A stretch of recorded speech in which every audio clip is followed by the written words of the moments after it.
Hello, my name is Les Marshall, and today I'll be analyzing the character Private Gomer Pyle from Full Metal Jacket. Just to discuss his personality a little bit, Private Pyle is a large, oblivious, dim-witted man who enlists in the Marines. Private Pyle does not perform well compared to his comrades, which leads him to later become a target for the gunnery sergeant, often suspecting him to hazing and just general mistreatment. It's most likely that Private Pyle developed severe depression that later evolved into PTSD or psychosis, when these punishments became more extreme and his peers displayed an open hatred for him. Here's a timeline of what happened. So this was a donut incident where he stole a donut and then the drill sergeant found it in his footlocker. So everyone except him was punished. So they were all doing push-ups while he was just eating the donut, which eventually caused everyone to hate him, which didn't really help the situation. Here's a picture of him getting hazed, and here is him eventually going insane because of all this mistreatment and trauma.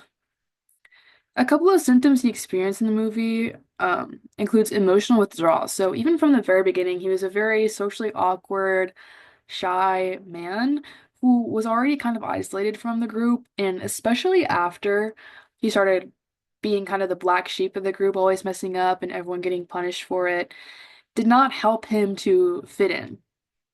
And later on, especially after the donut incident and everyone beating him with the makeshift blackjacks, this is where he really starts showing um, the symptoms of mental illness.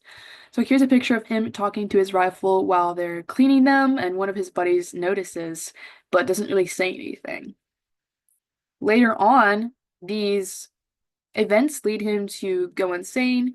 He starts developing violent tendencies and kind of glorifies his rifle as an object of destruction and treats it like his child almost, which is also kind of concerning and borders on hysteria. During this era, mental illness was kind of looked down upon, especially in an organization like the military, because men are just expected to be hard and tough.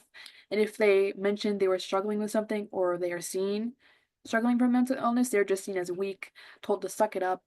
They're just supposed to deal with it. And it doesn't get treated in this case, especially, is a really good example of that. Additionally, in today's society, it's also pretty stigmatized. We kind of see them as crazy or the murderers and people who are in straitjackets.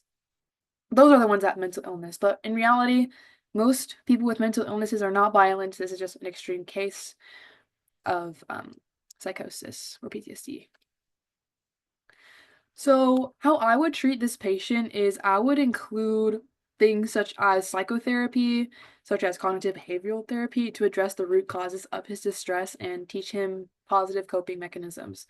Probably prescribe medication for the psychosis and remove him from boot camp, at least for therapy sessions, so that he can get away from that stressful environment.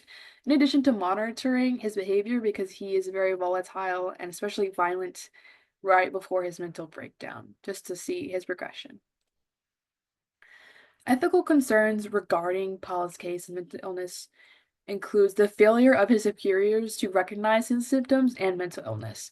So while this is an extreme case of mental illness, it is also accurate specifically for the fact because his mental illness went untreated.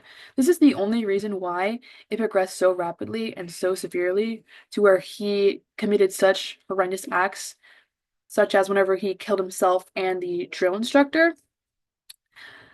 So this could also lead to the further stigmatization of mental illness, though, because yes, this is accurate, but at the same time, this is what people see as the rule and not the exception. Well, it is the exception because this is not most often the case. It's just whenever it goes untreated and there's severe trauma behind the development of the mental illness.